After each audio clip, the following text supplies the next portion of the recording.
You've information for us? No, you already have the information. All the names and dates are inside your head. What you want, what you really need, is a story. A story can be true or false. I leave such judgments to you, Inspector.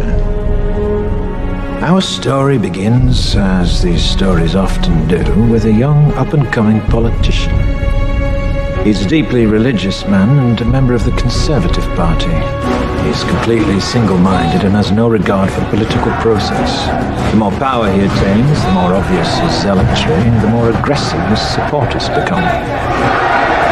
Eventually, his party launches a special project in the name of national security. At first, it's believed to be a search for biological weapons, and it's pursued without regard to its cost. However, the true goal of this project is power, complete and total hegemonic domination. The project, however, ends violently. But the efforts of those involved are not in vain, for a new ability to wage war is born from the blood of one of the victims.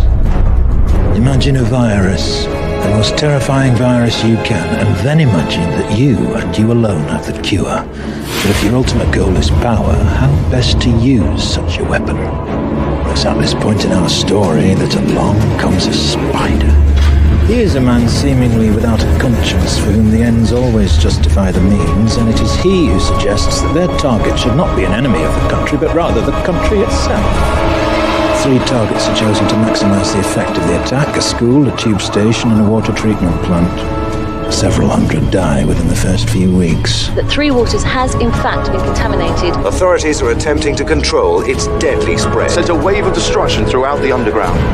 Fueled by the media, fear and panic spread quickly, fracturing and dividing the country until at last the true goal comes into view. Before the St. Mary's crisis, no one would have predicted the results of the election that year, no one. And then not long after the election, lo and behold, a miracle.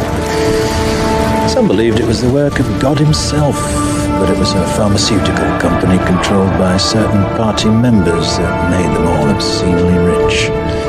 A year later, several extremists are tried, found guilty and executed, while a memorial is built to canonize their victims. But the end result, the true genius of the plan, was the fear.